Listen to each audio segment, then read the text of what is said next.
Yeah, I was going to start out by asking who does Leviticus say the author of Leviticus is? It sure doesn't say that it's Moses, does it? No. No. How does it present itself? Not only are Moses and Aaron third-person people in the book, are they third-person people close by or off in the distance? Kind of distant, right?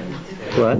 Kind of distant. God said to them, but other than that, Well, when it says God said to them at the time that the children of Israel were at Sinai, what kind of, that's what chapters 25 and 26, what does that tell you? Is that near at hand or in the distance? That's it, that's off in the distance. Leviticus presents itself as writing down or transmitting to us what came from God to Moses back then. Doesn't pretend to be at the time. That's when I was talking about the mildewed houses and stuff, it's saying when you're in the land, or when God brings you into the land. Yes, and it's in imperfects, and occasionally the editors forget that and they suddenly switch to perfects. And it's very noticeable. I'll point out some places where we should translate it as when you're in the land and your house mildewed, and it should say when you go into the land and your house mildews, right? But it doesn't, because the editor forgets at times that this is all being cast into. It's just like, what chapter is that in Leviticus we looked at? The ordination, chapter 8, and Exodus 29, where he's recasting the whole thing into a different tense because he's drawing on his sources. The editors did that in a number of places, and sometimes they forgot to change the verbs. Could they have done that just in error from recopying or revising what had been written before? Yeah, sure. Put it into the present tense instead of the past? That is perfectly explainable as an option, except that you have other things that indicate that's not the case. We'll come to some examples. He asks the question about the dead. Okay, and it's going to have some bearing on what we're doing here. What book, literarily, what book does Ezekiel have the most in common with? Words, phrases, structure, terminology. What book in the rest of the canon shares more words in common with Leviticus than any other? Who wishes to hazard an answer? What? I think that was Freudian. Ezekiel. Did I say Ezekiel? Yeah. Well, why Ezekiel? Why is it Ezekiel? Think now. He's Aaronite. Well, more than Aaronite. What? He describes the temple in the light. Yeah. Right. But Ezekiel was a functioning priest. The only writer in the Old Testament who was a functioning priest. He was a priest when he was taken away. The only prophet who was a functioning priest. It's not surprising that Ezekiel and Leviticus share more in common than any other two books. Okay? All right. Now Ezekiel also comments on the state of the dead in that famous passage. What is it, Ezekiel 32? Now I didn't know we were going to go here. This is an answer to a question. No, that's not it. No, I'm not. This is the one where they're kind of in this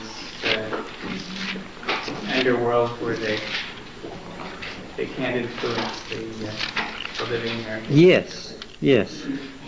It's the passage from which Dante draws his picture of the Inferno. Ezekiel. Well, no, we're not really studying Ezekiel. This is an answer to the question about the souls of the animals and the people in Leviticus here. This is the lament against Egypt, Ezekiel 32, verse 17. The word of the Lord came to me. Son of man,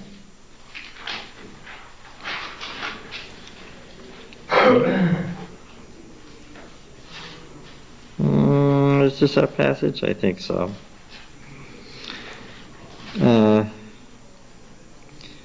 wail over the multitude of Egypt, and send them down, her and the daughters of majestic nations, to the netherworld, to those who have gone down to the pit. Whom do you surpass in beauty? Go down and be laid with the uncircumcised. That was appropriate to be said to the Egyptians because they were circumcised. They shall fall amid those who are slain by the sword, and with her shall lie all her multitudes. The mighty chiefs shall speak of them with their helpers out of the midst of Sheol. And what do the chiefs who are living in Sheol say? They're speaking now. These are the dead in Sheol, and they're speaking to each other. Again, listen everyone, the dead are talking to each other down in Sheol after death. They have come down. They lie still, the uncircumcised, slain by the sword. Assyria is there, and all her company, their graves round about her, all of them slain, fallen by the sword, whose graves are set in the uttermost parts of the pit. You know, Assyria was the great enemy, the really wild, truly vicious nation in history. And her companies round about her grave, all of them slain, fallen by the sword, who spread terror in the land of the living. Elam is there, and all her multitude about her grave, all of them slain, fallen by the sword, who went down uncircumcised into the netherworld, who spread terror in the land of the living. And they bear their shame with those who go down to the pit. They have made her a bed among the slain with all her multitude, their graves round about her, all of them uncircumcised, slain by the sword. For terror of them was spread in the land of the living, and they bear their shame with those who go down to the pit. They are placed among the slain. Meshech and Tubal are there, and all their multitude, their graves round about them, all of them uncircumcised, slain by the sword, for they spread terror in the land of the living. And they do not lie with the fallen mighty men of old, who went down to Sheol with their weapons of war, whose swords were laid under their heads, and whose shields are on their bones. For the terror of the mighty men was in the land of the living. So you shall be broken and lie among the uncircumcised with those who were slain by the sword. By the way, we have had burials uncovered exactly like this with the warriors with the sword under the skull. This is describing the actual burial. Edom is there, and her kings and her princes, who all their might are laid with those who are slain by the sword. They lie with the uncircumcised, with those who go down to the pit. The princes of the north are there, all of them, and all the Sidonians who have gone down in shame, with all the slain for all the terror which they caused by their might. They lie uncircumcised with those who are slain by the sword, and bear their shame with those who go down to the pit. When Pharaoh sees them, he will comfort himself for all his multitude and all his army slain by the sword, says the Lord God. For he spread terror in the land of the living. Therefore he should be laid among the uncircumcised, with those who are slain by the sword, Pharaoh and all his multitude. What does it say that Pharaoh will do when he goes down to the pit? What will he feel? He'll be comforted. Why? And even though these people are the uncircumcised, Pharaoh will be happy. Why? Would he feel that he was in bad company or good company? Good. Like company. Yeah, like company. Yeah, and the princes are surprised when they see Egypt come down, aren't they? And they say, "You're coming down too." But Pharaoh will take comfort when he sees that all those mighty nations are down there already with him.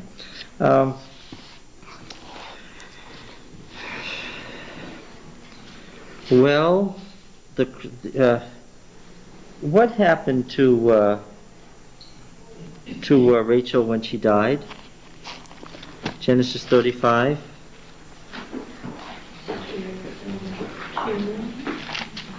What happened there?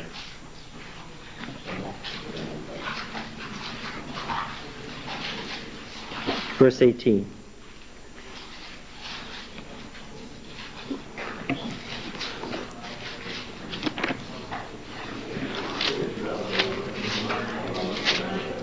What happened? Now, this was not in the evangelistic series that you went to. This verse was not flashed on the screen. Her soul was going out. What exactly was it? Do you have an interlinear? Yeah. What was it that was leaving? It's nefesh. Yes, her nefesh was on its way out of her. It says her nefesh was going out of her. Jeremiah 15 and verse 9. Jeremiah 15 and verse 9. And all we're doing by looking at texts that are so widely separated in time and theology is to show you that this was a general conception.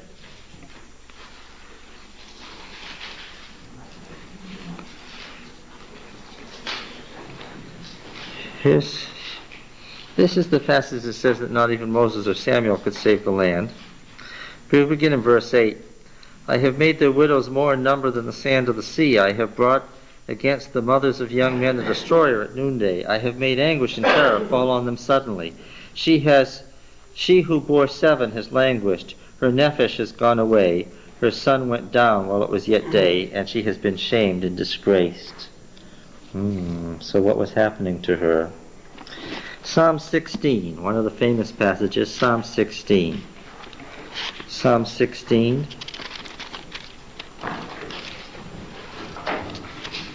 You know what this psalm is, I suppose.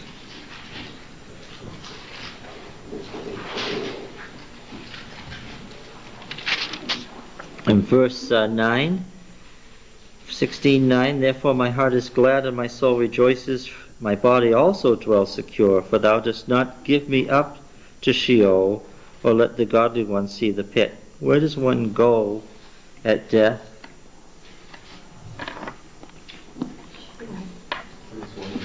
Huh? Where does one go? To Sheol. I don't want you to say the grave because it doesn't mean the grave. I don't want you to say hell because that's loaded with connotations that the Bible doesn't have. Hell is a Greek word, a Greek concept, utterly foreign to what we're talking about here. Where does one go when one dies? You say it. Don't let anybody else, let him say it. Where does one go? No, not the grave. No, this is not the grave. Help him, somebody. Where does Sheol, the underworld of the Old Testament. Sheol, say Sheol. It's the underworld. It's not the grave. Whoever told you the grave, yes. Well, but I'm trying to take away. What's exegesis? Getting out of the text what it holds, what? Without reading into it what you think it says because of religious tradition. How many people were in Sheol in Ezekiel 32? How many folks are going to be in your grave or my grave? 1. How many in Ezekiel 32 were in Sheol?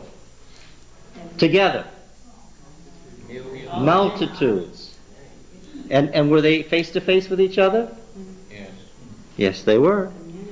In fact, the Assyrians were surprised when they saw what? The Egyptians. The Assyrians didn't expect what? In the 8th century, who were the 2 great powers fighting for control of the world, back and forth across the Fertile Crescent like this? Who was fighting? Egypt and Assyria. And the Assyrians lost and were destroyed by the Medes and Babylonians. But here they are in the underworld, and what are they? They're surprised, and also a little happy, we see, to find who's coming. Your old buddy. And the Egyptians thought of themselves as superior, because they were the circumcised, and these nations were what? The uncircumcised. Ezekiel says what? You're going down to Sheol to be with the uncircumcised. In the Hebrew mind, where were the dead? In Sheol. Is that everybody? Oh yeah, sure it is. Because it keeps referring to the ungodly. It does? Well, in the passage we just read, the ungodly. Oh, well, there was only one person who didn't know for sure. The person who didn't know anything for sure. Who doesn't know anything for sure in the Old Testament? There's somebody in the Old Testament who doesn't know anything for sure. I say Job. No, not Job. Job knew things for sure. Who doesn't know anything for sure? And isn't sure what's going to happen about anything. The preacher. Oh, yeah. The preacher. What's his name? Well, Kohelet, which means the preacher. Ecclesiastes 3, verse 19. And he's just really not sure about this at all. He doesn't know anything. We'll begin in verse 16. Ecclesiastes 3, verse 16. Moreover, I saw under the sun that in the place of justice, even there was wickedness. And in the place of righteousness, even there was wickedness. So I said in my heart, God will judge the righteous and the wicked, for he's appointed a time for every matter and for every work. So there'll be a different fate for the righteous and the wicked, maybe. I said in my heart with regard to the sons of men, that God is testing them to show them that they are but beasts.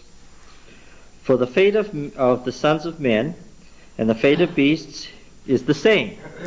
As one dies, so dies the other. They all have the same breath, and man has no advantage over the beast for all his emptiness. What is breath? Word, Richard? So actually it looks, It's probably ruach. different there. Is it ruach? Yeah, ruach. Mm-hmm. Ruach, which is the matched pair. When you see synonymous parallelism in poetry, nefesh and ruach are the matched pair. All go to one place, all are from dust, and all turn to dust again. Who knows whether the spirit, what word is that, verse 21? Oh, that's ruach. Okay. Who knows whether the spirit of man goes upward and the spirit of the beast goes down to the earth? Somebody had told the preacher that what? No, the soul of man what? Soul of man goes up. And he said, what evidence is there that the soul of man goes up? It looks to me like what? They're all headed where? Down. That's what he said.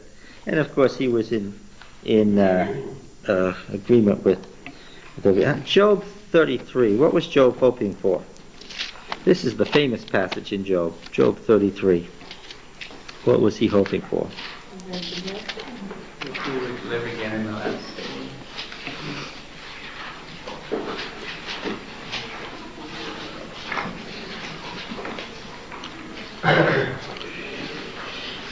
Job was dying, and he spoke this, verse 19, Job 33:19.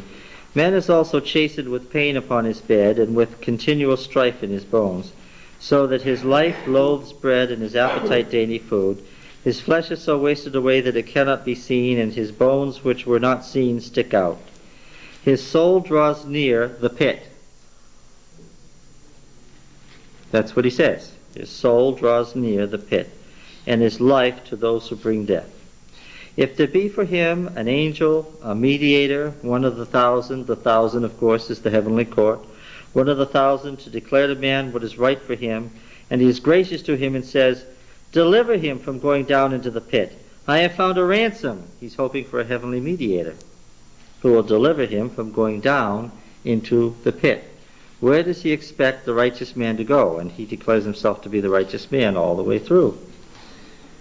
Down into the pit. This is the whole point of the soul story. The soul story makes no sense, utterly no sense, unless you know that this was the general conception. Where is that story? Is it near the end of 2 Samuel? Or is it near the end of 1 Samuel?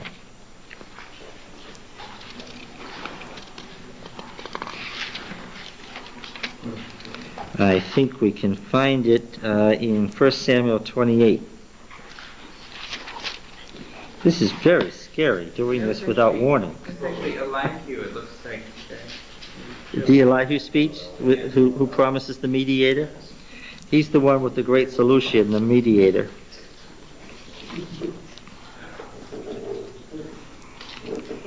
Uh, 28:3. Now Samuel had died, and all Israel had mourned for him and buried him in Ramah, his own city. So where would Samuel be then? He'd be in Sheol. Not in Ramah, not in the dust of Ramah, he'd be in Sheol. The Philistines assembled and came and encamped at Shunem, and Saul gathered all Israel and encamped in Gilboa. When Saul saw the army of the Philistines, he was afraid and his heart trembled greatly. When Saul inquired of Yahweh, Yahweh did not answer him either by dreams or by Urim or by the prophets. Then Saul said to his servant, seek out for me a woman who's a medium, that I may go and inquire of her. And he said, there's a medium at Endor. So Saul disguised himself and put on other garments and went, he and 2 men with him, and they came to the woman by night and said, divide for me a spirit and bring me up for me whoever I shall name to you. Bring him up from where? The woman said to him, surely you know that what Saul has done, how he's cut off the mediums and the wizards from the land. Why then are you laying a snare for my life to bring about my death? But Saul swore to her on Yahweh, as Yahweh lives, no punishment shall come upon you for this thing. The woman said, whom shall I bring up for you? He said, bring up Samuel for me. Endor is not near Ramah. It's not near Ramah. It's far, far away. But the whole world is over what? I drew the cosmos on the board at the beginning of the class. The whole world is over what? It's a mirror image. The whole universe is a chiasm. Just as there's an upper world that we're walking around on, what's underneath it? The underworld. Where is the entrance to the underworld? Why, it's right at the base of Baal Haman. Okay, so the woman said, whom shall I bring up? He said, Samuel, verse 12. When the woman saw Samuel, she cried out with a loud voice, and the woman said to Saul, why have you deceived me? You are Saul. The king said to her, have no fear. What do you see? The woman said to Saul, I see a god coming up out of the earth. He said, what's his appearance? She said, an old man is coming up. He's wrapped in a robe. And Saul knew that it was Samuel, and he bowed with his face to the ground and did obeisance. Then Samuel said to Saul, I wish that it had said, then the demon impersonating Samuel. It doesn't say that. What does it say? It doesn't need to say that, because that wasn't the theology of death. There was no problem here. Oh, if you have an Adventist conception, what are you going to say? He's a demon. If you're going to read into it from a later time period, you're going to say what? This is a demon impersonating Samuel. Samuel said, but does it say that in the text? No, it does not say that in the text. Okay. And Samuel said to Saul, why have you disturbed me by bringing me up? What other words do you have there in verse 15? Versions? Why have you disturbed me? Anybody a different word? Disquieted. After all, what are the dead doing most of the time in Sheol? What do they do? Now we can bring in the proof texts that were flashed on the screen at that evangelistic series. What are the dead doing in Sheol? They're sleeping. Because, after all, we do know those proof texts. What do the dead do? They sleep. Yes. So, Samuel says, in line with the general Old Testament conception, what? Have you disturbed me? Yeah, what? Why'd you wake me up out of my sleep? Yes, we get the idea of a crotchety old man who's annoyed by having been wakened up. And Saul, not worrying about that, says, I'm in great distress, for the Philistines are warring against me, and God has turned away from me and answers me no more, either by the prophets or dreams. Therefore I have summoned you to tell me what I shall do. And Samuel said, and notice, there's nothing out of line with Samuel here. Samuel, having heard Saul say that God isn't talking to him by Urim and Thummim or by the prophet, said, why then do you ask me? Since Yahweh has turned away from you and become your enemy. What's his answer? Well, if God isn't answering you by Urim or by the prophets, what? Then what did you think you could get out of me?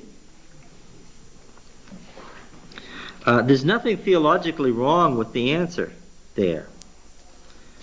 Yahweh has done to you as he spoke by me, for Yahweh has torn the kingdom out of your hand and given it to your neighbor David. Because you did not obey the voice of Yahweh, and did not carry out his fierce wrath against Amalek, therefore Yahweh has done this thing to you this day. Moreover, Yahweh will give Israel also with you into the hand of the Philistines, and tomorrow you and your sons shall be with me. Yahweh will give the army of Israel also into the hand of the Philistines. Now, would it have gone any differently if Saul hadn't gone to the medium in Endor? No. Is there anything here that isn't true? Oh, you could say it so discouraged Saul that he gave up and did a poor job of planning the battle the next day. Well, yes. All right, but is there anything that wasn't true here?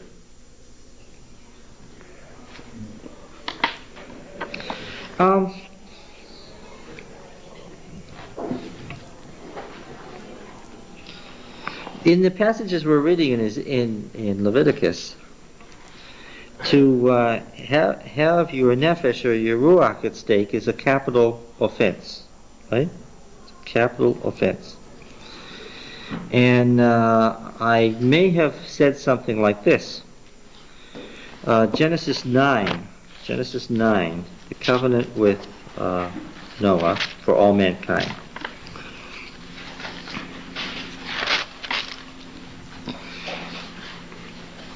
First of all, from the viewpoint of the priests, and this is going to be very interesting to us, from the viewpoint of the priests, let us remember that animals were what? What did I say a couple of times last week? Animals were what? Were a different race of people. Okay? They were a lesser kind of person, but they were people. That's why Balaam didn't do a double take when his ass had an argument with him. What was, according to the priestly view, and we come to Leviticus 11 with these clean and unclean animals, we get these phrases, all these phrases loaded one on top of another that we haven't seen since Genesis 1. There's a whole bunch of phrases about the created world found only in Genesis 1 and Leviticus 11. Catch that. Phrases found only in Leviticus 11 and Genesis 1. In the liturgical or priestly story of the creation of the world, the creation of the various kinds of animals and giving them souls was just the leading up to the creation of man as the crowning kind of person God made, right? Now, from the priest's viewpoint, in that creation story, in that first chapter of the Bible, what was man's food? Fruits. Fruits, nuts, and grains. Fruits, nuts, and grains. Not vegetables. Yes, that's right. Was anybody supposed to eat vegetables? No. Yes, somebody was. Yeah. The animals were supposed to eat the vegetables. Was anybody supposed to eat the animals? No, from the priestly viewpoint, the ideal that God had created was man was a what? Was a vegetarian. Well, not even a vegetarian. He was a, what do they call that? Fructarian, I think it is. I think there's a word for it. Okay, now, in Genesis 9, God gives in reluctantly and with dissatisfaction to the violence of man that had caused the flood. And he says, Genesis 9, and this again is that same priestly phrasing that is so dramatic and so different from the other phrasing that you find in the Old Testament. And God blessed Noah and his sons and said to them, be fruitful and multiply and fill the earth. Now, where is this from? We recognize this phrasing from where? From Genesis 1. The fear of you and the dread of you shall be upon every beast of the earth, on every bird of the air, on everything that creeps on the ground, and all the fish of the sea. Words you find in Leviticus 11. Into your hand they are delivered. Every moving thing that lives shall be food for you, and as I gave you the green plants, I give you everything. First the green plants after the fall, now anything. Only you shall not eat the flesh with its life, that is its blood. For your life blood I will surely require a reckoning of every beast are required, and of every man. It goes both ways, and we're going to see this again and again. Animals are killed in the Levitical law for disobeying the law. If an animal has sex with a person, then not only does the person get killed, the animal has done something wrong. And what happens? And as a result, the animal is killed. The animals that are wild are under the curse of sin. They're bad because they're sinners. The animals are also blessed in the covenant. In Leviticus 25 and 26, they are the recipients of covenant blessing. They are under covenant law. If you don't know this, then the substitution of an animal doesn't make any sense. All right? Here, what happens here on all mankind if you kill an animal and eat its blood? No, let's still go the other way. What if an animal kills a person here? In this covenant with Noah for all mankind, if an animal kills a person, what? It's going to be called into account, and God wants you to do what? To kill it. But it works the other way here. If you read it, look at it, take an animal, eat it, drink its blood. And what? And you're under the death penalty. Your lifeblood will surely be made. Yeah. In the view of the priestly literature, eating an animal's blood brought you where? Under the death sentence, because it was considered murder. If you don't know that animals are people, you don't catch this. And what's it based on? It's based on the assumption that God made man not to eat the animals, and he allowed the eating of the animals, but not what? Not their life, that is their blood. Now then,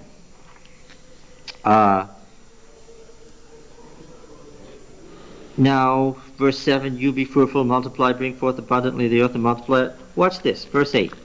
Then God said to Noah and his sons, behold, I establish my covenant with you and your descendants after you. And, read it, with every living creature that is with you, the birds, the cattle, and every beast of the earth with you, as many as came out of the ark, I establish my covenant with you, that never again shall all flesh. Now you know that this term basar means not just human beings, it means what?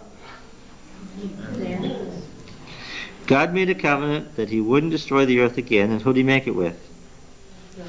Mankind and what? All the animals. Every animal that came out of the ark, God made a covenant with. Never again shall all flesh be cut off by the waters of flood. Never again shall there be a flood to destroy the earth. And God said, this is a sign of the covenant which I make between me and you and every living creature that is with you. So if I said to you, would it be correct to say that God made a covenant with the animals? The answer would be what? Yes. Are the animals under covenant law? Yes. Are they subject to the covenant blessings and curses? Yes. Once you know that this is the priestly view of animals, then Leviticus 17 makes sense. And you need to know Leviticus 17 to understand the sacrificial system. Because when God set up society, when he took charge of society and tried to reestablish a society of his own making, that is to say in Israel, the priestly law attempted something that had never been attempted since Eden, and it failed. Leviticus 17:1. This is the opening law of the so-called Holiness Code. Now we're going to talk about the Holiness Code at length later. We're not coming to this now, but we have to know this now because it doesn't, unless we know this, the sacrificial system and Leviticus 11 don't make much sense. So we have to know this. And Yahweh said to Moses, say to Aaron and his sons and to all the people of Israel, this is the thing which Yahweh has commanded. This is the very first law of the Holiness Code. Law number 1, above everything else. If any man of the house of Israel kills an ox or a lamb or a goat in the camp, or kills it outside the camp, and does not bring it to the door of the tent of meeting to offer it as a gift to Yahweh before the tabernacle of Yahweh, blood guilt shall be imputed to that man. He has shed blood. That man shall be cut off, annihilated from his people. Okay. So does that mean if he was to kill one for food, he had to bring it? Or, I guess I'm a little lost there.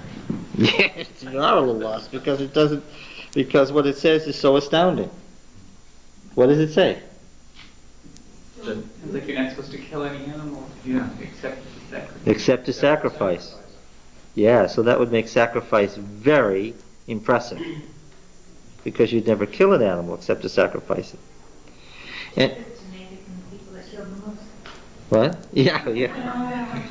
Well, they'll find out about this later. Kill an animal and eat it. And it's not for an offering. We're talking about a clean animal now. And what's going to happen to you? You're under condemnation. Yeah, God will see that what? You're annihilated. But, And remember, of the 5 kinds of sacrifice, only one of them could you eat. And what was that? Which one was that? The present or communion? I mean, the Communion, or you're doing good. peace The shalomim, the peace or communion offerings, the fellowship offering, the offering of well-being, the offering of a special communion with God, the sense of God's having especially blessed or enriched you. Yes, that's the only one that anybody could eat anyway. It's better. Well, how do you reconcile that with Genesis 9, where God says, every moving thing shall be food for you? Same people wrote it. It's the same phrasing and everything. What are they saying? They're saying, remember, they're saying, here's creation, here's the flood. What? Do you get it? What's the move? The move is from creation down to the flood, and what? Back up with the potential blessing on all mankind through Abraham, and its realization in Israel that what? Israel is moving back toward what? The ideal at creation. Israel is moving back toward the ideal. So when they cried for the flesh pots, and God sent quail, And they ate it with the what blood, they asked for. and they ate it with the blood still in it. Oh, this sheds a whole new light on that passage in Numbers. Yeah, no kidding. But you also And what happened to all those people? They They died. Which is very ruthless, unless... this also makes Adventism seem a whole lot more sensible, doesn't it? If you know that in the 15th century BC, okay, 35 centuries earlier, God had attempted to do what? To call out a people that he wanted to be what? Holy. Virtually vegetarian in nature. And the only time they'd ever kill an animal would be what? To sacrifice it, which would make sacrifice totally out of the meat market. And Daniel wouldn't have been able to do any sacrificing because of the temple being destroyed and stuff, so he would actually be vegetarian from then. Oh, I said that God attempted to do something that failed. We need get no further than Deuteronomy before what? Before this law is specifically changed and dropped, and they're told what? Okay, you can eat meat, just don't eat the blood in it. You can eat clean meat, just don't eat the blood in it. Was the ideal then that the priests could eat the meat? Well, of but course, not the people? well, those priests, yeah, you would think, well, then the priests are going to be eating meat all the time. What was the story with the priests?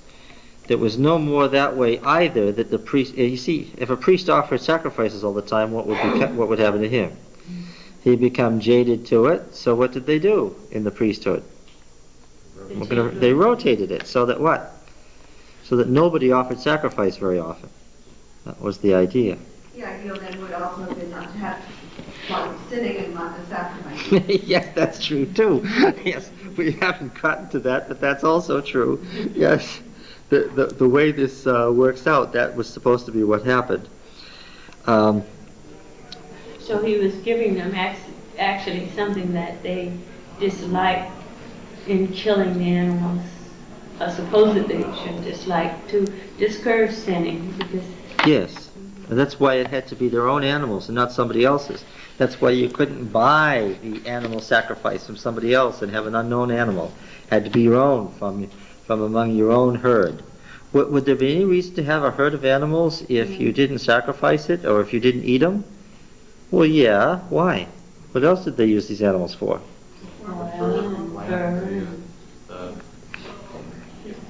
milk Yeah. and cheese. I don't want to say fur, the wool. Yeah, that was their clothing, their tents, it was their shelter, it was everything. But if Yeah. Only the dead ones that would have been sick then if they wanted to kill them.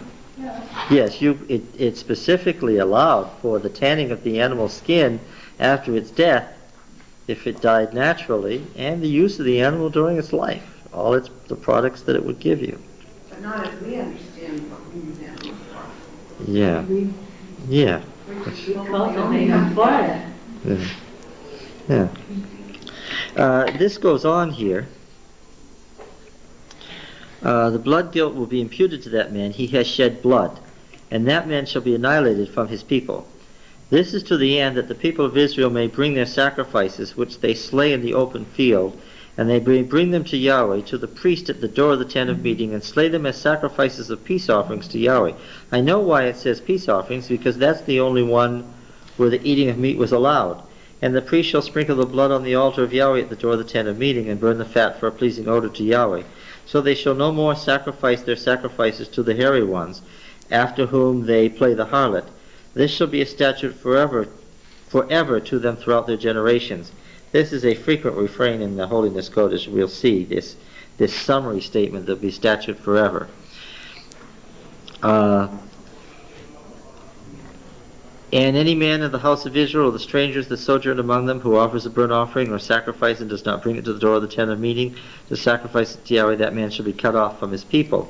If any man of the house of Israel, or the strangers that sojourn among them, eats any blood, I will set my face against that person who eats blood. Now this specifically is talking about eating blood, not drinking it. So what's it talking about? Meat. It's talking about meat. Yes, it's talking about meat. I will cut off from his people. Verse 11. For the life of the flesh is in the blood, and I have given it for you on the altar to make atonement for your souls. For it is the blood that makes atonement by reason of being life.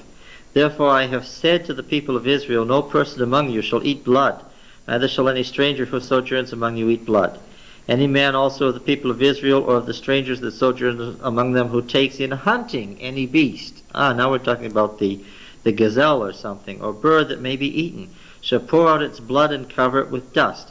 For the life of every creature is the blood of it. Therefore I have said to the people of Israel, you shall not eat the blood of any creature, for the life of every creature is in its blood. Whoever eats it shall be annihilated. And every person that eats what dies of itself, or what is torn by beasts, whether he's a native or a sojourner, shall wash his clothes and bathe himself in water and be unclean until the evening. Then he shall be clean. But if he doesn't wash them or bathe his flesh, he shall bear that iniquity. All right? John. Yes.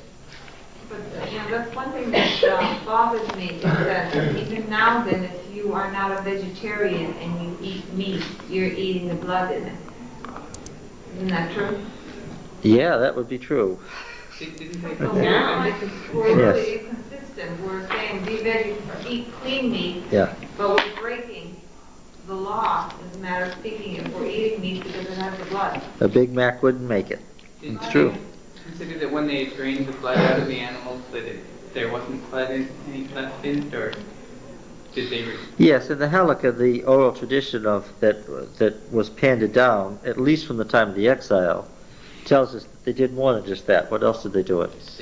They seethed it, and we know that they did that because it tells us so where. What story immediately comes to mind? Okay, we're back in Samuel again. Samuel, I think it would be 1 Samuel.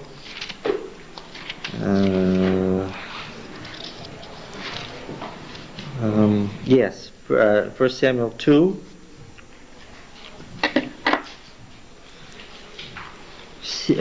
Boiled it in what? What kind of water? What does the Halakha tell us? What kind of water was it? Salt water, yes. 1 Samuel 2:12. Now the sons of Eli were worthless men. They had no regard for Yahweh. The custom, that's quite a beginning, isn't it? The customs of the priests with the people was that when any man offered sacrifice, the priest's servant would come, and while the meat was boiling, with a 3-pronged fork in his hand, he would thrust it into the pan or kettle or cauldron or pot. All that the fork brought up, the priest would take for himself. So they did at Shiloh to all the Israelites who came there. So, before it was eaten, what was it? Wasn't fried or roasted, it was what? Boiled. And of course, when you boil, most of the blood comes out when you boil. Well, yeah, they've drained it, they've hung it up, now they've boiled it in salt water. That's right. And then you have this gray stringy mass that I don't know why anybody was. So my grandmother became an Adventist. That's what She did. Uh, She drained the blood out right. and all kinds of things. My mother said it didn't taste good. That's why I can't imagine why. What? the Jewish market, they're finding people. Yeah, Yeah. that's Uh-huh. right. Yeah, that would make sense. Because when I was a child, the same thing happened. I remember you talking about chickens, but there was always the chicken hanging up on the line upside down. And of course the children ran away and didn't want to eat the chicken because they saw its neck being wrung and all that. Yeah, But it had to be drained. yeah. Dad used to kosher the meat of the rabbis when he worked. And the chickens would run up, so with blood. But he said that actually the only meat that should have been eaten was corned beef, which of course was put in the brine. Yeah. They were doing it as waiting. Well, it's a revelation, isn't it, what God really had in mind here at the time of the Exodus, what the plan really was. It didn't work, but what it was. It makes me think of Mrs. White's 15-year struggle with the reformed dress. It never did take. What did she finally do? What did she finally say about it? After working on it for 15 years, what did she finally say? Give it up for a bad job. Yeah. Don't be so out of breath. Yeah. All right, now, Leviticus, we're still talking about Leviticus 11. We haven't gotten off the subject yet, but we need to know these things further on in Leviticus to catch it all. Leviticus 20, verse 22. This is in a conclusion, a summary statement to the Holiness Code, and we're not surprised that the conclusion brings up the beginning where we started. You shall therefore keep all my statutes and all my ordinances and do them, that the land where I am bringing you to dwell may not vomit you out. And you shall not walk in the customs of the nations which I am casting out before you, for they did all these things, and therefore I abhorred them. But I have said to you, you shall inherit their land, and I will give it to you for a possession, a land flowing with milk and honey. I am Yahweh your God, who have separated you from the peoples. You shall therefore make a distinction between the clean beast and the unclean, and between the unclean bird and the clean. You shall not make yourselves abominable by beast or by bird or by anything with which the ground teems. There's a word from Genesis 1, which I have set apart for you to hold as unclean. You shall be holy to me, for I, Yahweh, am holy, and have separated you from the peoples that you should be mine. Okay, so let's go back to Leviticus 11 now.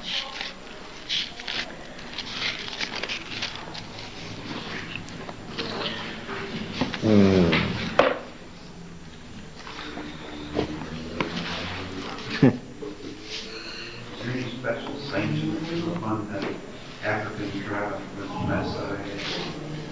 Like any other culture particularly does this so openly? So I don't know, but you know, since we're on the subject, I'm about to read Dr. Harrison's section on this, which is the best thing going. We owe the great benefit of the AIDS epidemic on drinking blood. You know, that's how this got started. You know how that happened? For at least a half a century, scientists have been studying this disease called AIDS. It's called AIDS now. I said for half a century. A boy died of it in 1956 in Milwaukee who had a pet monkey. It existed in monkeys for centuries. And in West Africa, alas, in the sacrifice of animals as part of the religion, they were sacrificing monkeys and drinking the blood. And that's how the folks in West Africa got AIDS in the first place. They got it from the blood of the monkeys because the monkey blood is similar enough to human blood to pass the virus. And the virus was adaptable enough to adapt to human blood. And then it crossed the Atlantic to Haiti from West Africa in the constant movement back and forth that has to do with employment. And that's how it got here, and from Haiti it came to North America. But it began with eating blood. Yeah, you read the books that have been written to date on the history of AIDS, and that's how it began and where it began. Yeah, all from drinking blood, raw blood. Okay.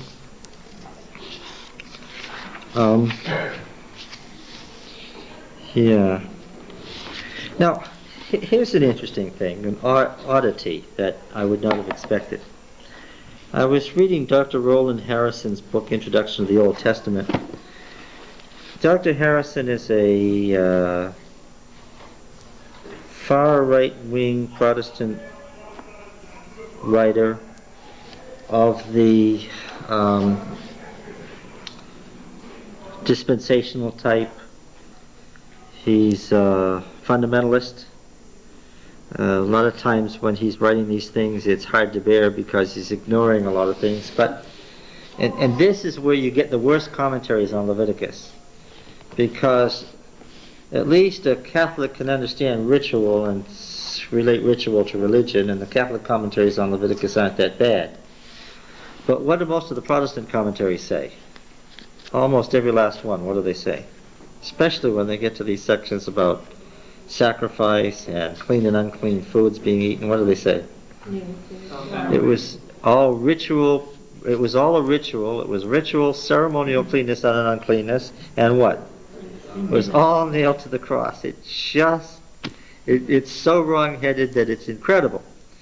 Well, I thought that I should reread this section, and I was pleasantly surprised by Dr. Harrison's treatment of this. I'm talking about Leviticus 11, cleanness and uncleanness. He said the classification of animal species into clean and unclean categories is significant. Being part of the Pentateuchal Medical Code, it constitutes the basis of dietary regulations that are still adhered to today by Orthodox Jews and by any Gentile who is concerned with maintaining good physical health. Well, just the opening sentence was a surprise. This categorizing is also important in view of the fact that it is unique in the annals of Near Eastern literature because of its emphasis is not on the avoidance of magical practices associated with certain animal species, but upon positive delineation of dietary principles and intended to ensure physical well-being of the individual and the nation through a consistent prophylactic approach. It is to be noted, of course, that the provisions of the Sinai revelation repudiated the very idea of magic as an influence in human life. And in this regard, the Israelites were once again unique to the ancient world. As an additional safeguard against the taint of this all-pervasive factor in Near Eastern life, the practice of magic in any of its manifold forms was expressly prohibited by the Torah at all levels of Hebrew life. The system of therapeutics and preventive medicine enunciated in the Pentateuch, particularly here in Leviticus, was grounded upon an empirical basis in marked contrast to the approach of contemporary peoples who were dominated by an a priori magical consideration and as a result tended invariably to spiritualize pathological phenomena in terms of the activity of demons. Well, it's interesting, isn't it? How much demonic activity do we have in Leviticus 11? Or 12, 13, 14, or 15? Now, the closeness of the relationship between the principles underlying the medical sections of Leviticus and those of the Covenant of Sinai, along with the fact that written medical traditions in the Near East tend invariably to be early rather than late, gives strong support for crediting this material to the wilderness period of Israelite history. And I think that's an important point. The Pentateuchal Medical Code recognized that a healthy individual existence involved certain fundamental principles of hygiene that by nature required acceptance of both an intellectual and an emotional activity. What was particularly distinctive about this situation was that the differentiation between clean and unclean, permissible and prohibited, was grounded in ethical considerations. The Mosaic Law was a decided advance on pagan concepts of cleanness and uncleanness in that both these categories were made relative to the idea of the holiness to be associated with the presence of God. However, in the light of both the ceremonial and therapeutic regulations, it is important not to overestimate the nature of cleanness. In itself, it could never be considered the equivalent of holiness, but at best was a step toward holiness. So you have to be at least clean to start toward being a holy people. Okay. The medical code elaborated the principles of hygienic living in terms of 7 basic enactments, 5 of which were contained in Leviticus and the remaining elsewhere.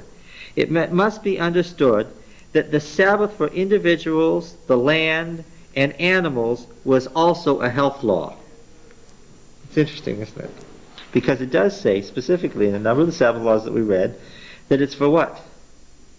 For rest and reinvigoration, that it's physical rest that was one of the purposes.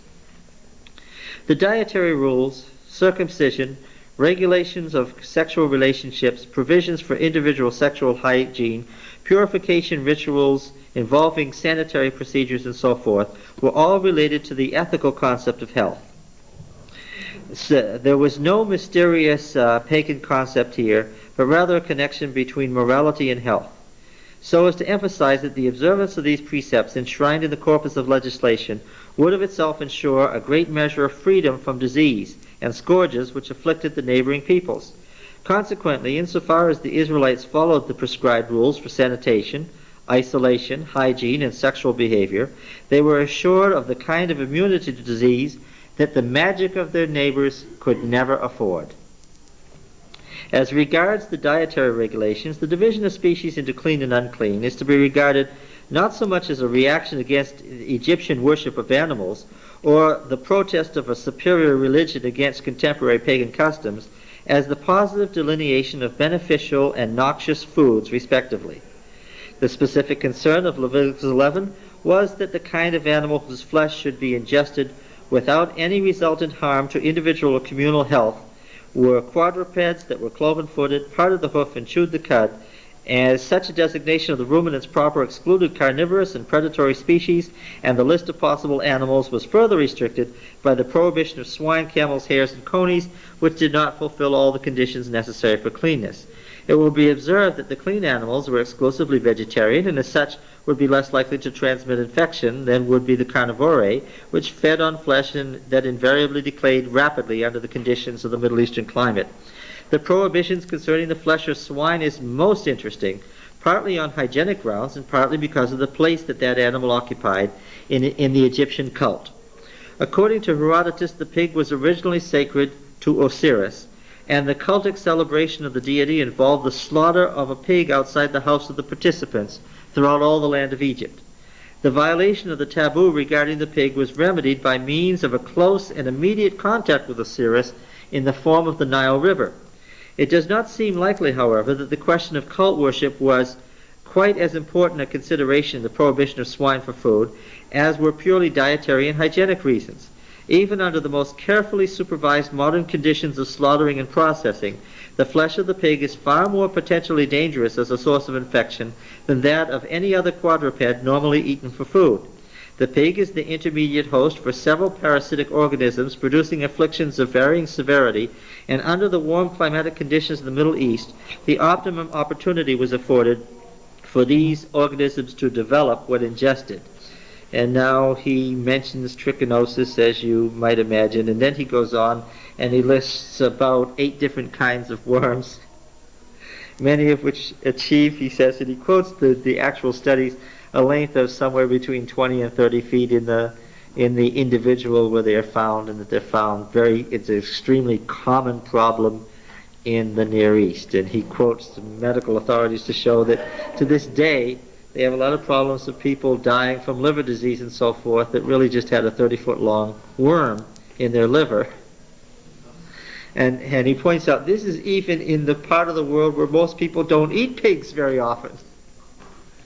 And it still happens, okay? The medical code appears to have been regarded as one class all the creatures that inhabit the waters, and in consequence merely divided them into clean and unclean categories, embracing all the species with fin and scales. This distinction was also observed elsewhere in the ancient Near East, most notably in Egypt.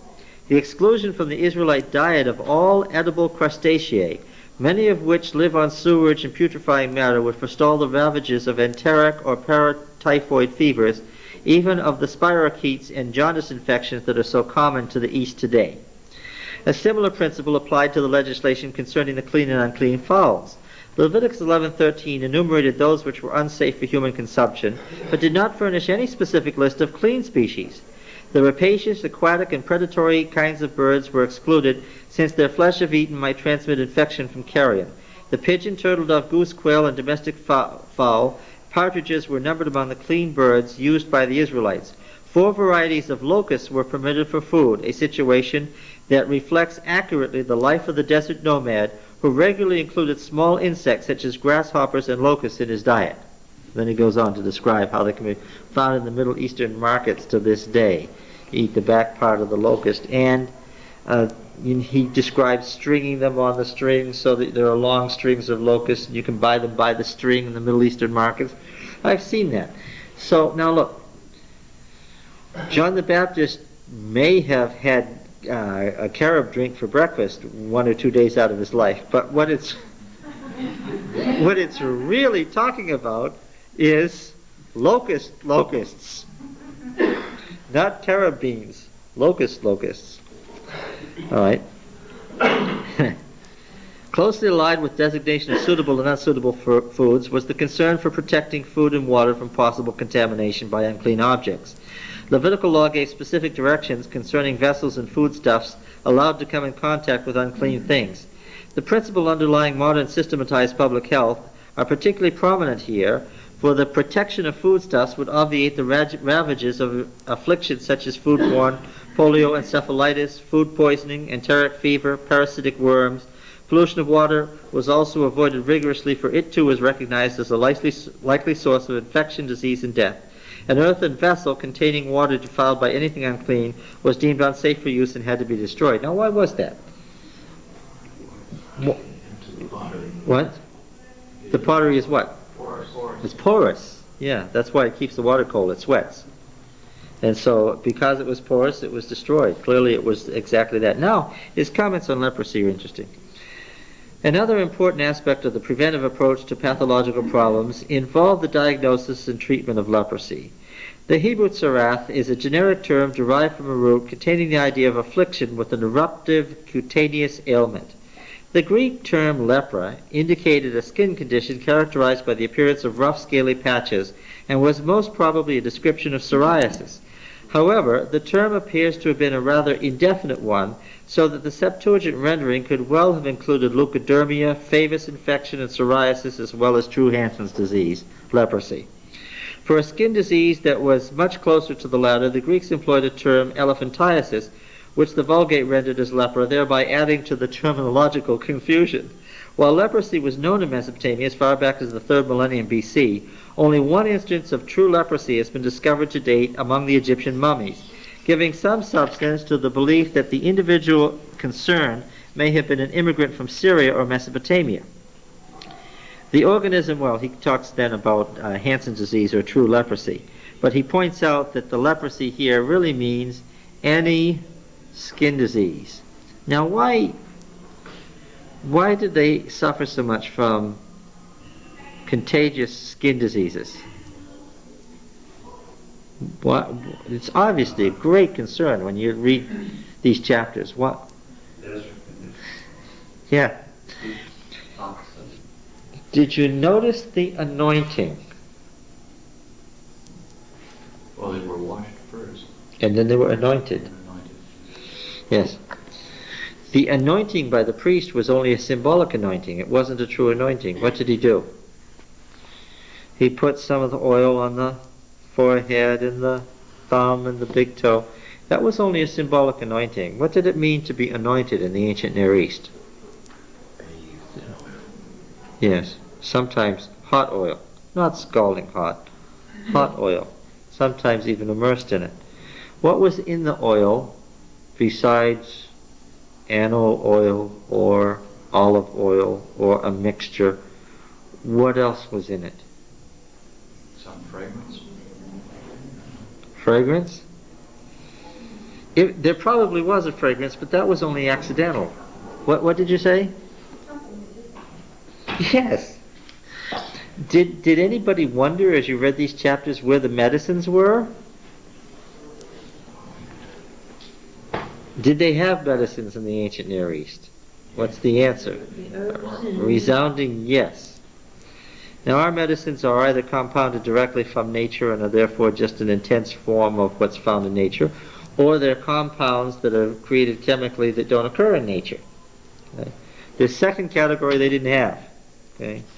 But the first category, those that were a strong form of the plant, did they make a stronger form? Yes, they did. They boiled it down and made a paste of it. And how did they get it into your body? A couple of ways. They knew that some things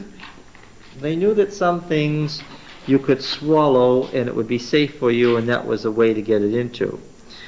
The Egyptian medical texts don't want you to swallow some things, but just to put them under your tongue. And what's the other way you get them into you? They had already figured out that if they heat up your skin and they put it in the oil, this is the whole principle of mineral baths, isn't it? If they heat you up hot enough and they put the compound on your skin, what happens? It's absorbed. Why it was absorbed, they knew not. But what? It was absorbed. So the anointing that the priest did was simply symbolic of what? The actual medical anointing, which was what? Okay, so you've already recognized, and we saw it, we're going to see it again in Leviticus, we saw it in Exodus, that when they wanted to show on the Passover that God was going to pass over and there wasn't going to be death in their house, they took the blood, symbolized the substitutionary life, and they put it on the doorpost with what? Hyssop? With a bunch of hyssop, which was the most common antibacterial of its day. It'd be like taking a penicillin paste. Well, what does it represent? Well, obviously, it was used for medicine. It was grown as a medicine. It was boiled down. It was put in oil.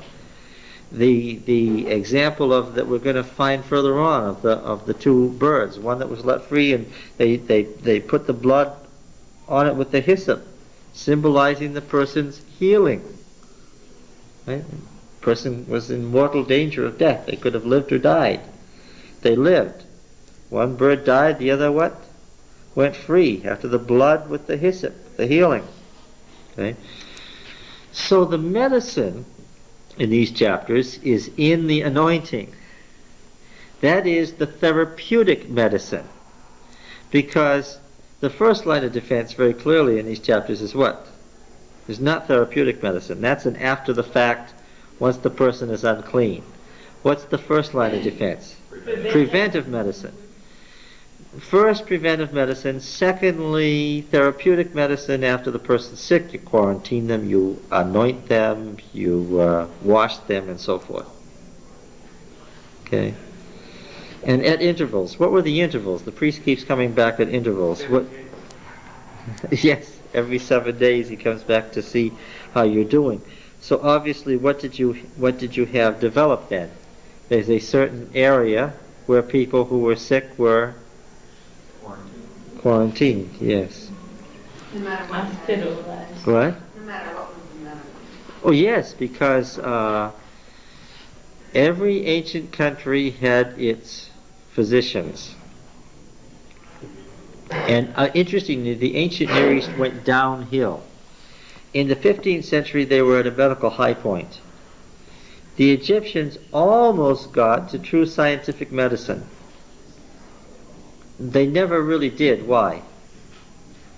When they almost got there, what prevented them from getting all the way? Their preconceptions about the gods and the actions of the gods prevented them from getting to a true scientific viewpoint. Okay? Now, what happened was that it went downhill from there. In Daniel's day in Babylon, medicine was much more a magic show than it was in Moses' day. Okay. What were you likely to do if you were sick in Babylon? They were far more likely to cut out some poor goat's liver and throw it on the ground and decide what was going to happen to you based on which way the liver turned up. Truly. And decide that it was in the stars or in the wrong quadrant of the liver turned up, and what would they do with you? It's very dangerous to get sick in Babylon. If the wrong part of the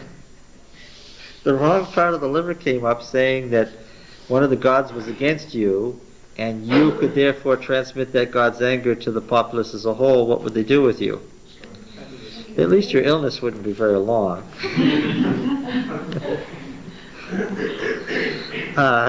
Yeah, it went steadily downhill until the atheists appeared, and by the atheists I mean the Greeks.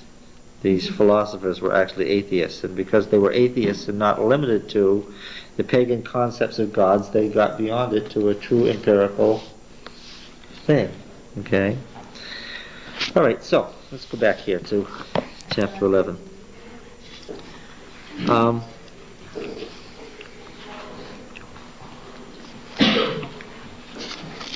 Chapter 11 is interesting in what it does. It's kind of tricky, the way it's put together. In chapter 11, verse 1, you have the introduction.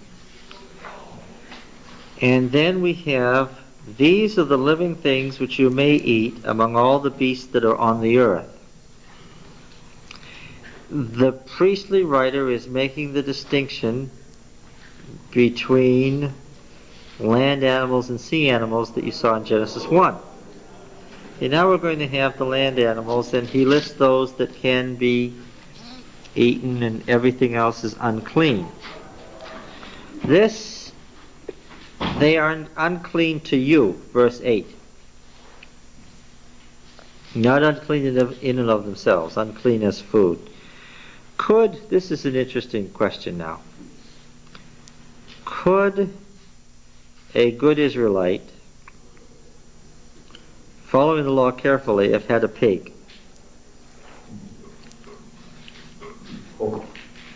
That was what I was going to ask you. It seems to talk about you shouldn't touch their dead bodies, but Yeah. the implication is that it's all right when they're alive. Well, He was for garbage picking anyway. First of all, they had lately come from Egypt, and from what I've already read, what can you tell? Pig was sacred to the Egyptians. Were there pigs in Egypt? Yes, there were lots of pigs in Egypt, which were slaughtered and eaten for food in the Osiris cult, okay? Would a pig have been a useful thing if you were a farmer or a herdsman? Oh, yes. Would you have had a cleaner or less clean place if you had a pig around? Well, in general, you'd have had a cleaner place. Just in the same way that if you're out in the desert, it'd be nice to have some vultures around. Why? Because without them, you have a lot of trouble, right? Does the chapter assume that there are pigs around, ready at hand? Seems like it, yeah. Oh yes, it certainly does. It assumes that you have and keep pigs. Two things you shouldn't do with your pigs. There are two things, and what are they? Eat it. Don't eat them, and if they die, what? Get rid of them really fast. Why? And consider yourself, when you touch them to bury them, consider yourself unclean for a certain period of time. Why? Well, I think it's obvious from what we've already said. What happens? It putrefies fast, there's no pores. But the chapter assumes what an Adventist would never assume. And that is that a good Israelite probably, what? Has among his menagerie a pig. And if he's going to have a pig and his son's going to have a pig, then he's probably got pigs, plural. What about Jews now? Would they? No, you see, but that's what I'm getting at. If you take this from its simple cleanness as an ethical consideration on your way to fellowship with the Holy God, and you turn it into a mystical ceremony, then what? Then by Jesus' day, you've got a ceremonial cleanness and uncleanness that says what? In Jesus' day, if a Jew living among the Gentiles had the misfortune to have a pig's shadow cross his foot, then what? It was over. The shadow of a pig on your toe was enough to make you unclean. And that's why the Jews lived in ghettos. Not because the Roman world said you had to, but what? Once you got to a state of ritual cleanness, it was hard enough to get there. And once you were there, what? That's right. All right. That word ghetto has deteriorated. Yeah. To mean something else today. Yes. Uncleanliness. That's right. That's right. That means the very opposite today. Now, all right, now verse 9. These you may eat of all that are in the waters, everything in the waters that has fins and scales. Okay, stated positively. So now with dry land, we've gone to water. Now then, there's a switch in verse... I want to comment on verse 10 here. Anything in the seas or rivers that has not fins and scales, of the swarming creatures in the waters and of the living creatures that are in the waters, is an abomination to you. They shall remain an abomination to you. Of their flesh you shall not eat, and their carcasses you shall have an abomination. Everything in the water that has not fins and scales is an abomination to you. This word abomination is most important. It is a technical term. And what does it mean? That was used in the heathen worship. Yeah, it's not. It doesn't say merely that it's unclean. It says that it's an abomination, which means something different. It is the practice of anything that was practiced in the heathen religions that is specifically being forbidden in the Hebrew religion. It is a thoroughly religious term. It's something used in the cult of one of the surrounding religions. And this is saying that the eels that were used in the cult in Egypt, now that is an abomination. You couldn't have an eel in your possession. There wouldn't be any reason to have an eel. I can see the difference between that and a pig. There'd be a reason to have a pig, but not a reason to have an eel, right? Well, if you had water, you had ponds of some kind. Oh, but this is saying don't even what? This isn't what it said about the pig. This is saying what? Their carcasses you shall have an abomination. You're not even supposed to touch them. Among the birds, the abominable birds. This would also prohibit seals, aquatic mammals. Yeah. Well, I don't know whether they considered seals a land animal or a sea animal. That's a good question. What about whales? Dolphins, whales, yeah. Yeah. Wouldn't it?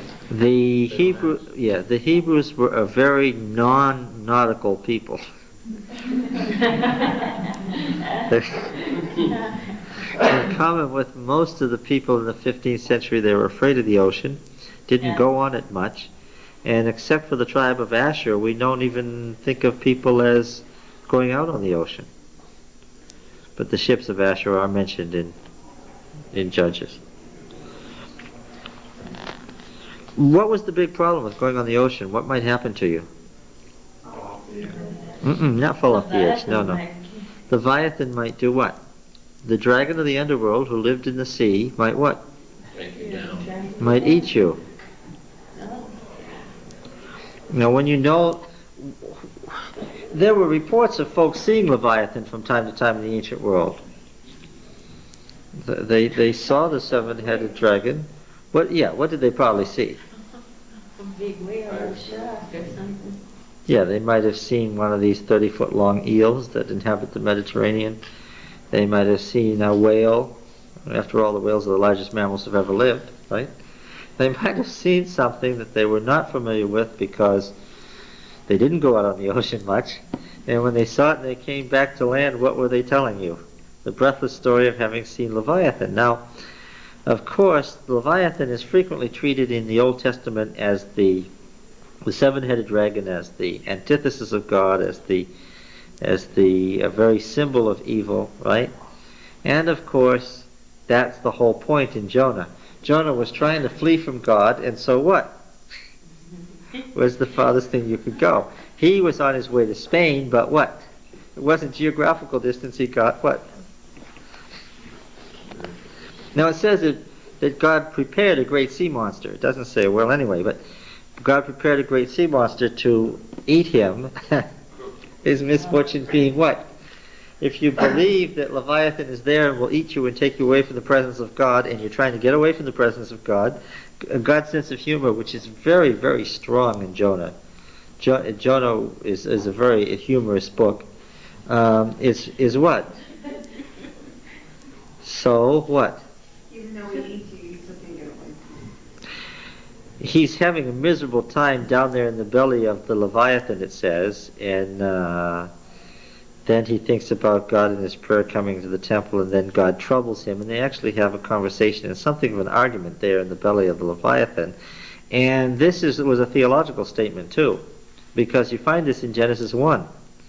It says that God made the great Tamim, the great sea monsters. They weren't his enemies, but what? They were under his control. And Jonah, remember, what have we already seen here that Leviticus does? It equates the wild animals with what? Death, sin, underworld. And the enemy nations. And the pure animals with what? With Israel. Now, Jonah's commission was to try to save Nineveh, and he was trying to go in the other direction, go west, to get away from that, and the sea monster ate him, and the sea monster there is a symbol of the evil nations, but what does Jonah find out? The evil nations what? Are under God's control and do as he wishes. And that tells him something about the Assyrians. Now then, verse 13, and these you shall have an abomination among the birds. And we see the carrion birds. But these are the birds that were worshipped in Egypt. The ibis, the pelican. We see these all over the walls of the tombs in Egypt to this day. Why were they worshipped? For the life force, for the ability to control life and death. Okay, don't eat the insects except for the locusts. Then the chapter is interrupted. Verses 24 through 40 are an interruption. We haven't got the swarming things yet. It's this is you become unclean by touching certain things. By these you shall be unclean, even by touching them. Verse 27, all that go on their paws among the animals that go on all fours are unclean. Whoever touches their carcass shall be unclean to evening. Whoever carries their carcass shall wash his clothes and be unclean. Verse 29, and these that are unclean to you among the swarming things that swarm on the earth, the weasel, the mouse, the great lizard, the gecko, the crocodile, the lizard, sand lizard, chameleon, whoever touches them when they're dead. You're going to find these carcasses here and there, right? You will find them. And there are going to be times when what? According to this chapter. You're going to need to touch them. But when you do, quarantine because you're unclean. What about if you an animal that you can eat dies? Same thing, verse 39. The swarming things, a phrase we haven't seen since Genesis 1, verse 41, is an abomination, shall not be eaten. Verse 43, you shall not make yourselves abominable with any swarming thing that swarms, and you shall not defile yourself with them, lest you become unclean. Verse 44, the first conclusion. Now here's the conclusion to the chapter as it originally stood. It's been inserted into a bunch of other material here. Verse 44, here's the summary. For I am Yahweh your God. Consecrate yourselves, therefore, and be holy, for I am holy. You shall not defile yourselves with any swarming thing that crawls on the earth. For I am Yahweh, who brought you up out of the land of Egypt, to be your God. You shall therefore be holy, for I am holy. So it was in his redemptive purpose that they are to be holy as he is holy. The reason for it all is redemption. And that was the conclusion to the original laws about what can be eaten. Now, of course, this now exists in a larger literary structure. And so we have a second conclusion, verse 46. This is the law pertaining to beast and bird and every living creature that moves through the waters and every creature that swarms on the earth, to make distinction between the unclean and the clean, and between living creature that may be eaten and living creature that may not be eaten. We're going to see these double introductions and conclusions in several places.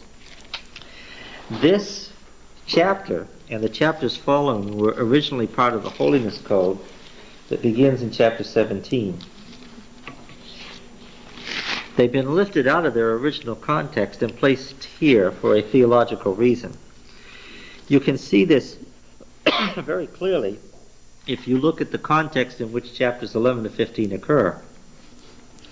What happened in chapter 10, just before we got into these chapters? What was the topic? What had just happened at the... What? Death of Nadab and Abihu. Now, how does chapter 16 on the Day of Atonement begin? Correct, that in reference to Nadab and Abihu. Yeah, it picks up the narrative.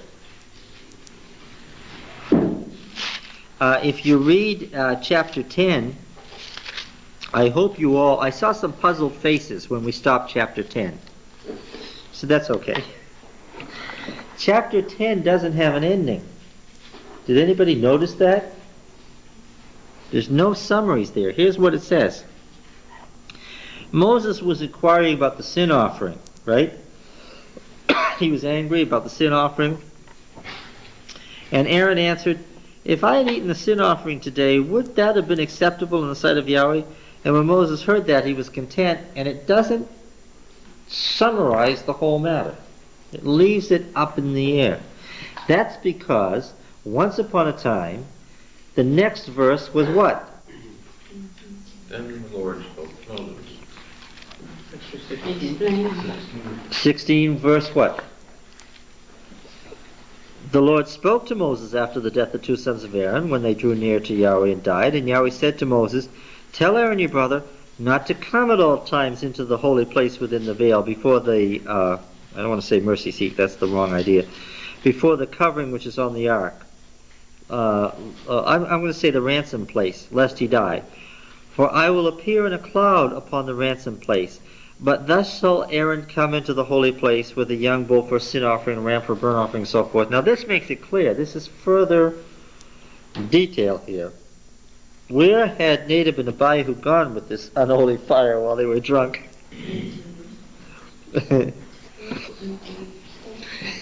Drunken with their censers, where had they headed? They had headed into the most holy place. Yeah. So that the Day of Atonement is atonement first for the priesthood, right? That there was a way of atoning for the priesthood. The first part of the Day of Atonement was atonement for the priesthood. And only when that was completed could you go on to atonement for the nation as a whole. Okay? And so now what's on Aaron's mind and the mind of his surviving children? They have to minister in the tabernacle, and the tabernacle has just become the site of what? The death of their family members. Would you want to go in? Even if Nadab and Abihu were out of line, would you want to go in? And so what was provided immediately? Immediately was provided a way, what? That Aaron and his household could have propitiation. It's a more precise word than atonement. Made for them so that they need not fear the need to go into the tabernacle. Right? Leviticus 16 is the rest of the story found in chapter 10. Okay, if that is so, and it surely is, and that's why there is such a great concern in Leviticus 16 for atonement for the priesthood. There's more words about atonement for the priesthood than there is about atonement for the nation as a whole. I understand why. But then now tell me, think carefully, put your Bible editing cap on and think carefully. Why then have the details of all these laws of purification that are now found in chapters 11 to 15, why have they been lifted out of the Holiness Code and put in front of Leviticus 16? There was a theological purpose, it's pretty clear.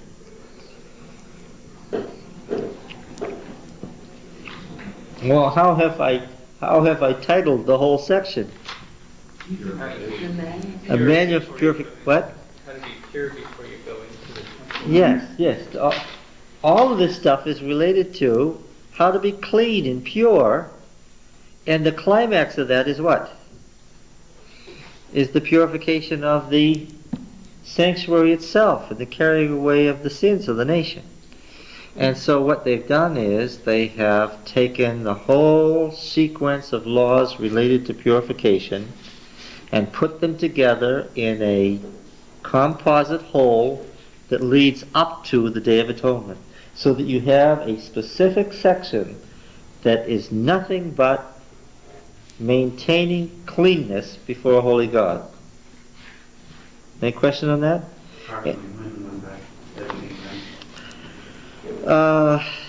The most difficult question to answer. It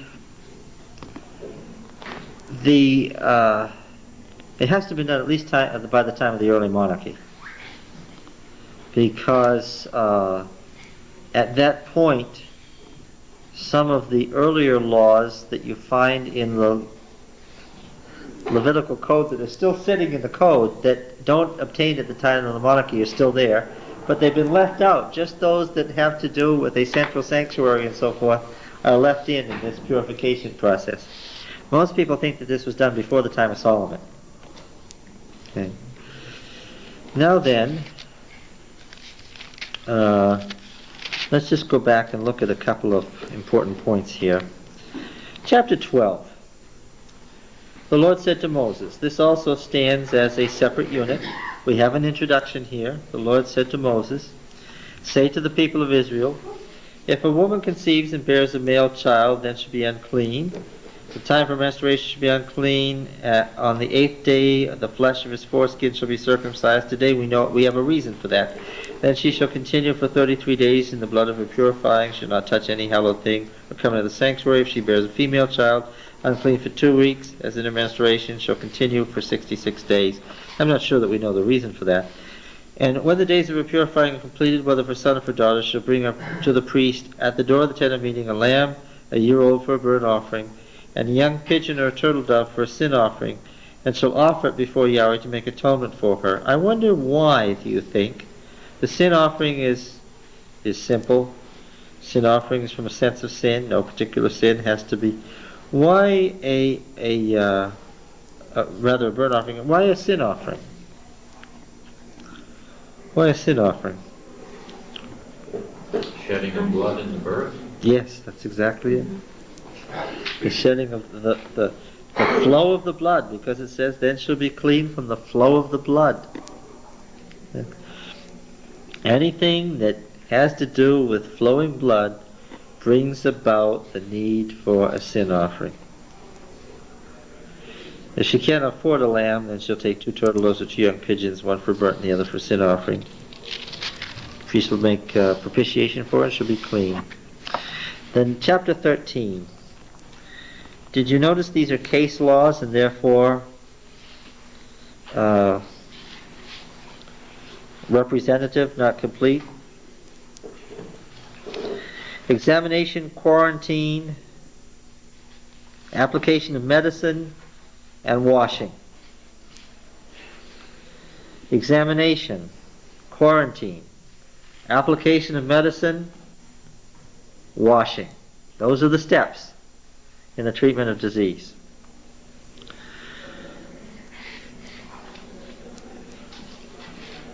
As far as general hygiene goes, how often would these people take a bath or wash their clothes and they did it once a week or once a month, was that one of the reasons why they would start getting a lot of these rashes and stuff just from, Yeah, in the desert south of Palestine isn't the Sahara. And where were they moving to and from? We read Numbers 33. What were they doing?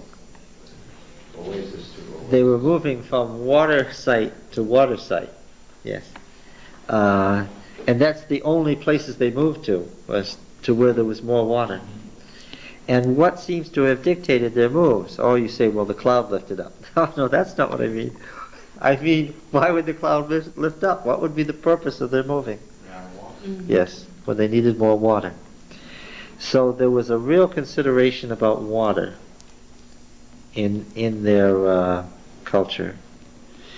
And since we have in another place that before all the holy convocations they had to wash, then I know what I have for a minimum standard for a bath in the desert. What is it? How often? Once a year. 3 times a year, how many feasts?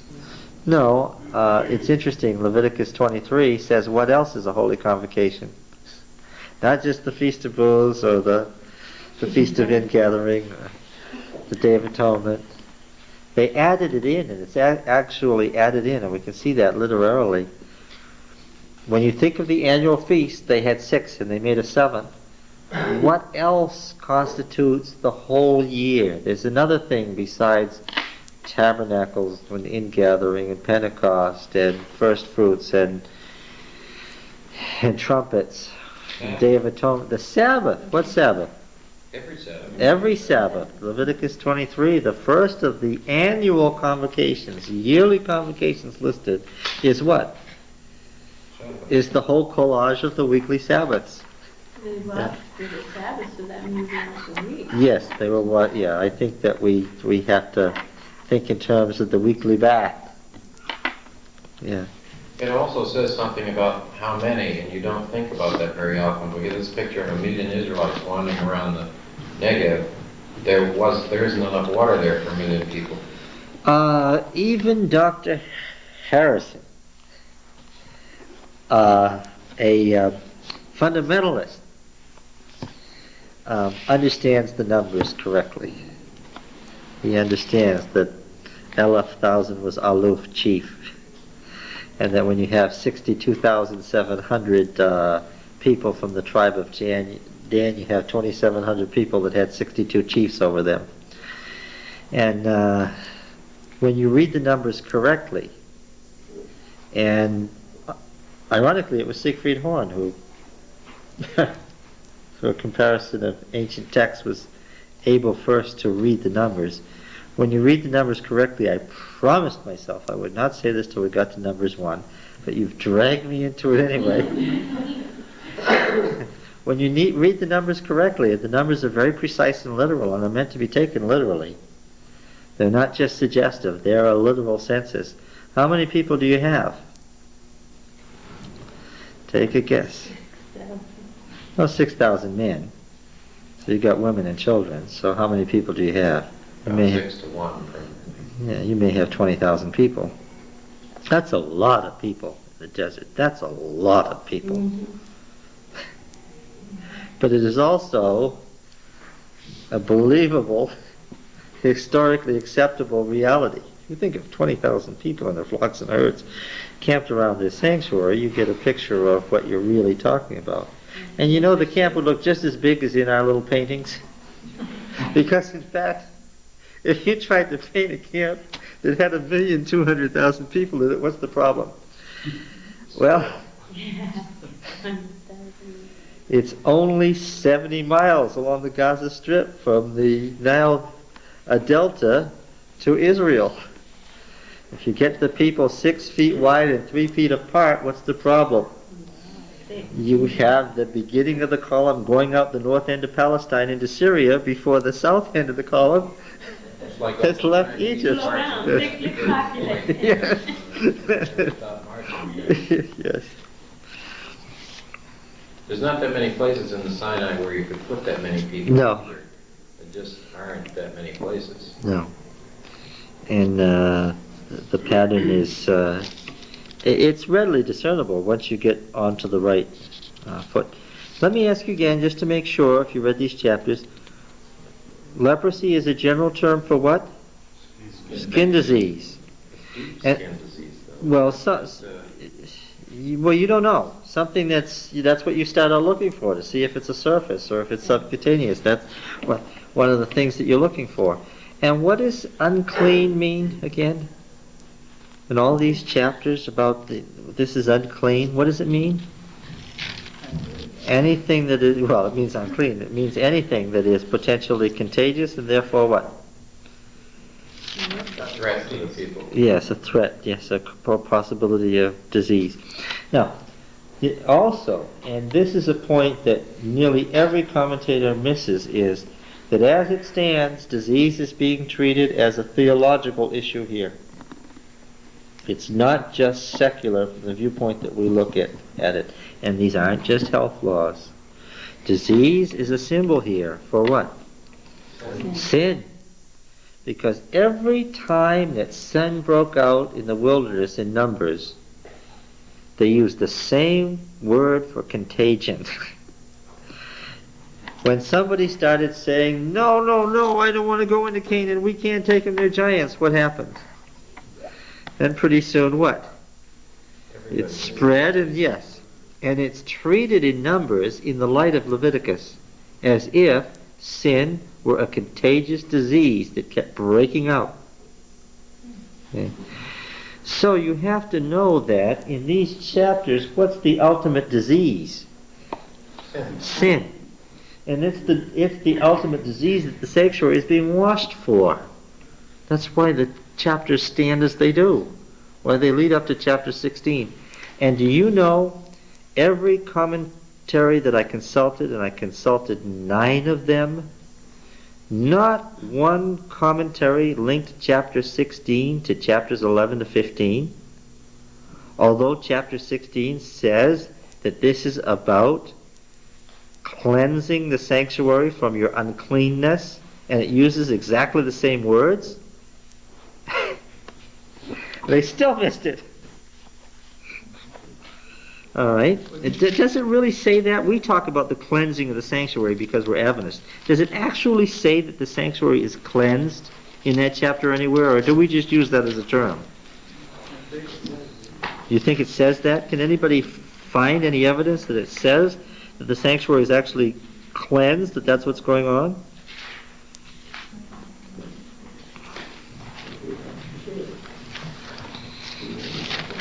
Well, you say it says it because we link this to the atonement. That won't do it. I'm saying we need to link these chapters together, that clean and unclean means the same thing, and it's a theological issue. Find any evidence from... Up in 19, it says, hallow it from the uncleanness. Verse 19? Verse 19? Okay. Mine says it shall cleanse it and purify it from the uncleanness. Yeah, okay, that's 19. Verse 19 says it, doesn't it? How about verse 16? Same thing. Thus he shall make atonement for the holy place because of the uncleannesses of the people of Israel, that is, their transgressions and their sins. One has to do with rebellion and the other has to do with overstepping the bounds. And so he shall do for the tent of meeting which abides with them in the midst of their uncleannesses. Pretty clear. Verse 19, what does it say? And he shall sprinkle some of the blood with his finger 7 times and cleanse it and hallow it from the uncleanness of the people of Israel. Right? And how about the summary of the law of the Day of Atonement itself in verse 29? And it shall be a statute to you forever, that in the 7th month, on the 10th day of the month, you shall afflict yourselves and shall do no work. That means, afflicting yourselves means prayer and fasting. It means not eating anything. Either the native or the stranger who sojourns among you. For on this day shall atonement, that is propitiation, be made for you to cleanse you from all your sins. You shall be clean before Yahweh. And that's pretty clear, isn't it? That's why these chapters are all together. It leads up to the ultimate cleansing. No. Okay, so we have boils, we have open sores, we have baldness, we have... What about this? Leprosy in a garment, verse 47. Leprosy in a garment. What was it, first of all? My translation said mildew. Mildew? Yeah. How about leprosy in a house? It said mildew. But you have to come or been around a southern damp climate to understand. Doesn't. Go to my basement. Yeah. In the northeast, you'll find Well, it but too. not like, The walls turn green, and they turn black, and they turn orange, and all sorts of horrendous things happen, and the smell, and what do you know with that putrefaction is happening? And again, you've got plaster there, you've got something porous, and what? Never get Yeah, rid of We disease. had that problem with the townhouses, remember, when Yeah, in the walls?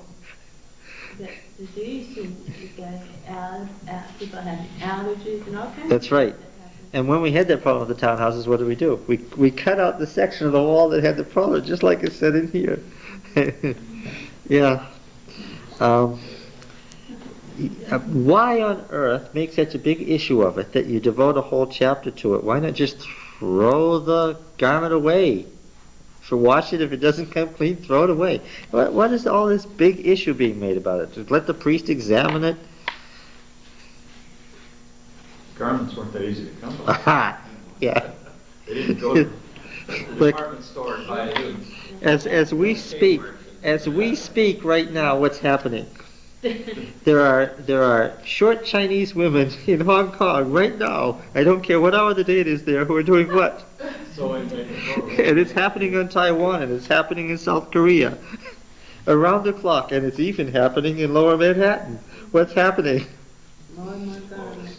People are busily working away doing what?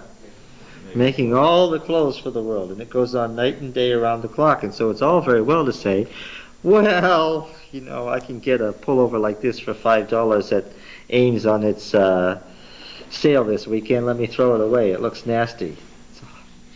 But now, if it was dependent on me to make another one, I'd sit up all night looking at that thing. Because the fact is, I couldn't make another one, right? And when you think of what effort went into it, well, then it makes sense that it's in here. It was a big issue. Well, again, if they couldn't kill the animals, they could take the skins once they died. There wasn't that much leather. Nothing, yeah. And they make That'd be tents very out of it. valuable, Make yeah. tents. Wool, the wool they gather twice a year. I mean, where did you get the wherewithal to make a garment if you just tossed it? Yeah, yeah. Did use some linen and stuff. So it's obvious why it was a serious issue. You just didn't throw away things. It wasn't a throwaway society. You certainly couldn't throw away a garment. It was a much more valuable thing and a far more serious consideration if you had a problem. And, yeah. Now, it wasn't as big a problem, obviously, to throw away the clay pot. Why? Because it was made of clay and what? That, although it would be annoying, could be reproduced. All right? Same material or other material? Once it's fired, you can't. It's only going to disintegrate into sand. You need new material. All right. Now the laws from purification for leprosy. This very much is a manual for the priests. Probably in Israel, the same situation occurred that occurred in other ancient cultures. Who were the medical officers of the country? The priests were. And they developed within the priest caste a particular sub-guild. Who were the doctors? Yeah. In all the other Near Eastern cultures that we know about, there were specific designations, and it went by families, and it was hereditary. And once your family developed into the medical officers of the priesthood, what? That was it, for good. It never passed to anybody else. A point that was made in one of the commentaries was that we have translations like the tetter in the RSV and some words like that. What are the translators doing when they're giving us words like that? And I don't know what it is. They're just saying, I don't know what it is, and what are they doing? They're supplying a word, right? They're just making up a nonsense word, because why is it that there are a number of words in these chapters 14 and 15 that we don't know what they mean?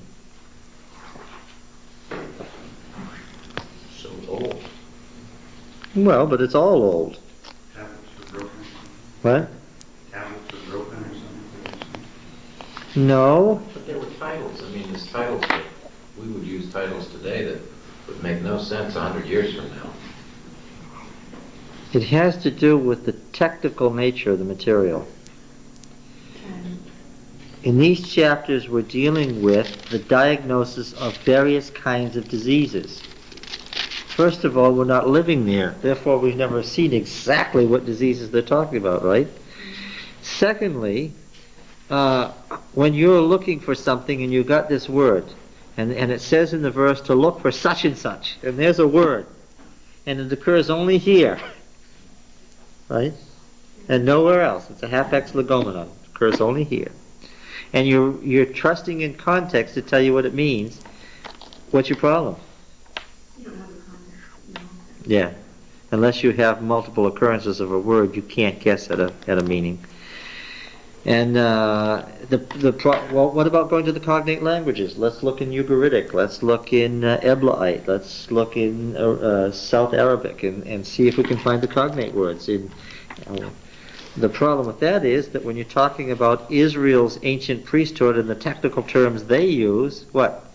You may find the word, but what? Not its specialized meaning. So you still may get nowhere. In some cases, we even know what the root is, but I mean, we all know that roots of words, can go off very widely what it means. Okay? Yes.